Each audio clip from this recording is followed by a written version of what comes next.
Hello, VC family, parents, Mr. Brown here, and I just want to share with you some things we talked about today in Sunday school class. In preparation for Susie's celebration of life, and I'm glad we call it that, a celebration of life, I wanted to share with your children, just in case they went to the service or you went and you were kind of sad. And the message I gave them today was this: grieve the loss, but remember the gift with gratitude. Grieve the loss, but remember the gift with gratitude. Two things can be true at the same time.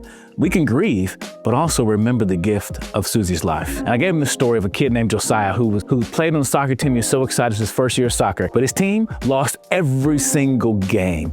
They did not win one game. So Josiah was upset, of course, and it's okay for him to be upset that he lost every game. But during the banquet, his coach tried to encourage him. Hey, did you enjoy the practices? Yeah, do you remember we did this or did that? And Josiah was like, yeah, I remember all those things. And he said, did you have fun? He said, yeah, but we didn't win. He said, it's okay that you can grieve and be sad that we lost all our games, but also want you to remember the gift of playing. A lot of kids can't play. Some kids didn't even make the team, and you got to play on the team. You built camaraderie with your fellow teammates. You had some good times. We scored a few times. Remember, we were jumping up and down. Even though we lost the game, we scored. And so I told that story to help the kids remember it's okay. We will all lose things at times. And when we grieve things, when we're hurt about them, it only shows how much deeply we cared about them. If we lose a toothpick, we're not gonna cry over that. When we lose our favorite toy, there may be some tears. And the same thing when it comes to our family and friends. When we lose people we love, there will be tears. And I know sometimes I grew up in church thinking we shouldn't cry, we should trust God. Even Jesus wept. He wept over the death of Lazarus, and he also wept over the people who he had compassion upon them because of their grief. And I kind of joke because when I see people cry, I be crying. Like, seeing other people cry, I start to cry. It's because we care.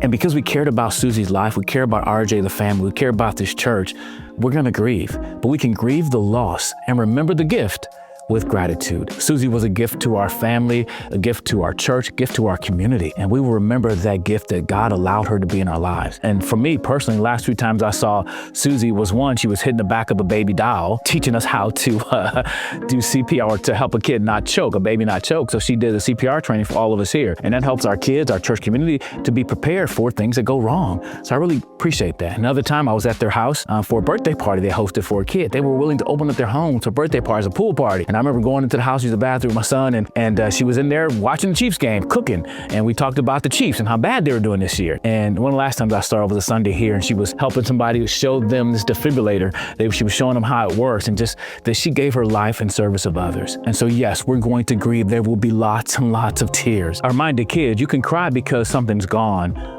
but you can smile because it happened. The fact that we can cry because we are sad that Susie's gone. We also can smile because we had a chance to know her. And I want them to know that as well. So parents, don't be afraid to cry. Men, I know I was taught as a boy, real men don't cry. And Jesus wept. He was the realest man of all. And so I think it's okay to show our emotion to our kids because we're the people that grieve, not like people have no hope. We have eternal hope in Jesus Christ. The Bible says clearly this: to be absent from the body is to be present with the Lord. So help your kids. And I hope you allow your kids to come to the Civic Center.